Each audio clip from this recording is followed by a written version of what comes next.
Hello, my friends. It's Emily here with your weekly story from the library. Today we are going to be reading a story called Our Librarian Won't Tell Us Anything. It's a little hard to see because it's got a green cover, but maybe this will be easier. I don't know. There we go. So, our librarian won't tell us anything. Do you think that's true? Do you think your librarian won't tell you anything? I don't know. So, let's begin. On my very first day at Liberty Elementary, Mr. Dickinson sent me down to the Library Media Center. Bring back a couple of books you'll enjoy, Robert. You bet! I hurried down the hall after Cameron Rosa Pania, who wasn't about to wait for me to catch up. Through the double glass doors, I could see the story of Clove, the animal skeleton collection, 12 student computers with swivel chairs, and thousands of books. Everywhere, kids were reading on beanbag chairs, typing at computers, or standing in the checkout line. More kids crowded around a tall blonde woman holding a video camera. Her tarantula earrings dangled below her rhinestone glasses. Oh, she sounds fancy. Carmen was halfway across the room when I skidded to a stop in front of her. What do you like to read? Soccer books and Sports Illustrated for kids, she said. Why do you care? Well, I wondered if you knew where the animal books are. Not a chance. That's okay. I'll ask the librarian, I said. Mrs. Skorupski? Carmen rolled her eyes. Don't even bother. Our librarian won't tell us anything. She charged off to the shelf under the Christine Lilly poster. What? Librarians help people, like police, but without the trouble. I marched over to the crowd surrounding Mrs. Skorupski and waited my turn. She finally glanced at me over her sparkling glasses. New to Liberty School? Yep, Mr. Dickinson's class. Great! She stuck out her hand. I love fourth graders. What do you like to read? Ha! Carmen was wrong.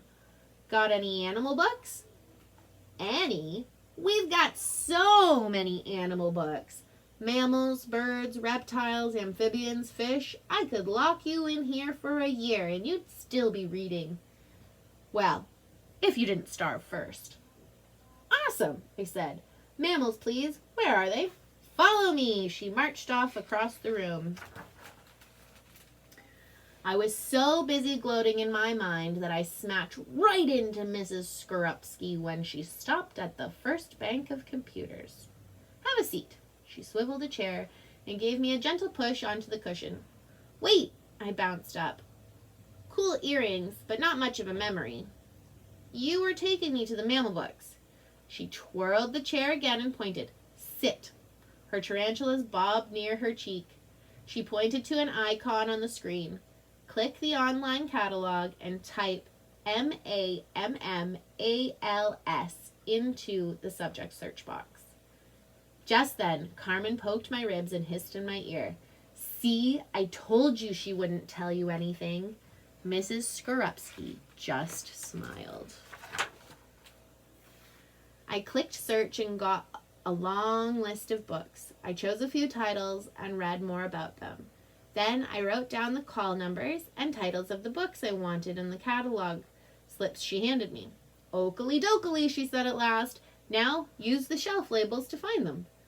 Mrs. Skorupski, I asked you to show me where they are. She smiled. Yes, you certainly did. I headed back to class with a stack of books, one on duck-billed platypus, one on lesser bush babies, and one from the display shelves on naked mole rats. Whenever I used the catalog to find books after that, Mrs. Skorupski said I was a library success story. Who knew what she meant by that? When Mr. Dickinson announced desert animal research in predator-prey teams, I knew just the animal for me. Mr. Dickinson told us that Mrs. Skorupski was scheduled to give us 100% of her attention for our library research on Thursday afternoon. Ha! Said Carmen Rose Pinilla. She won't tell us anything.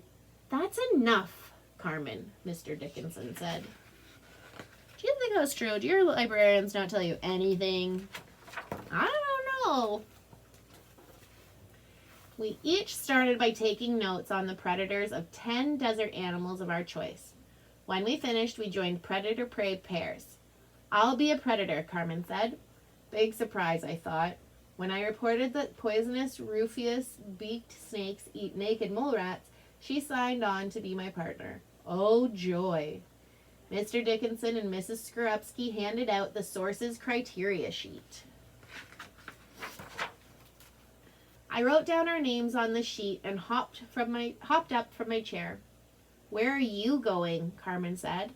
Since I've read my Naked Mole Rats book 3 times, I have animal encyclopedias at home, I only need an online article. Well, don't bother asking Mrs. Skorupski. She won't tell you anything. I shrugged and walked over to a computer. She swiveled the chair. Sit and close the catalog. The big blue E will open the kids' search engine.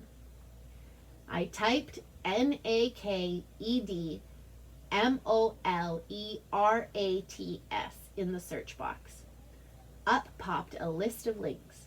I clicked on each one to see the article. Oakley dokley, she said. Now, which article has the most interesting facts? Print that one. Didn't I ask you to find me a good article? Mrs. Skorupski smiled. Yes, you certainly did. Oh, I think I'm missing a page here. Back in class, I shared my printout with Mr. Dickinson. I also tucked a poisonous rufous-beaked snake article into Carmen's desk, but I didn't tell her who it came from. Each time I helped my classmates after that with the catalog at the nonfiction shelves or online, Mrs. Skorupski said I was a library success story. Who knew what she meant by that?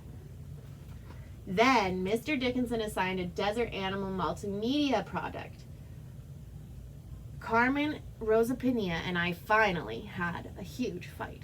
It's not fair. I missed the multimedia production lessons last fall, Carmen said.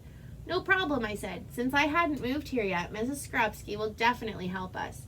Are you crazy? Carmen shouted. I told you. She never tells us anything. She may not tell you anything, I yelled, but she always helps me. By the time I got to the library media center, Carmen was already there, taking notes on the poisonous rufous-beaked snake. Again. Carmen looked up. Oh, look, it's Mr. Library Success Story. Don't tell me your research isn't done. I sniffed. I'm here to ask Miss Skorupski something. Don't even bother. I didn't wait for her to finish as I stomped off to the computers holding our multimedia product format sheet. I typed MULTIMEDIA into the search engine. I groaned when I saw the enormous list of links. Mrs. Skorupski screeched to halt behind me. What's up, Robert? Will you help me choose a multimedia product? Sure. Come with me, and bring Carmen along too. Do I have to? I asked. Mrs. Skorupski just patted me on my shoulder. Carmen scowled when I tapped her on the arm, but she followed Mrs. Skorupski and me to the media lab. Mrs. Skorupski connected the data projector to her laptop and dimmed the lights. Then she grabbed 2 DVD discs and a CD from the AV shelves. Oakley dokley. Her eyes sparkled in the dark room. Let's view some student samples of each product and you can decide. Hey, that's a great way to choose, I said. Mrs. Skorupski smiled. Yes, it certainly is. By the time Carmen and I headed back to class, her grumpy mood had dissolved into excitement about making a claymation film. Carmen said poisonous rufous-beaked snakes would be easy to make out of clay, like pretzel rods, but without the salt. And she even scheduled us to meet with Mrs. Skorupski the next day so we could begin filming.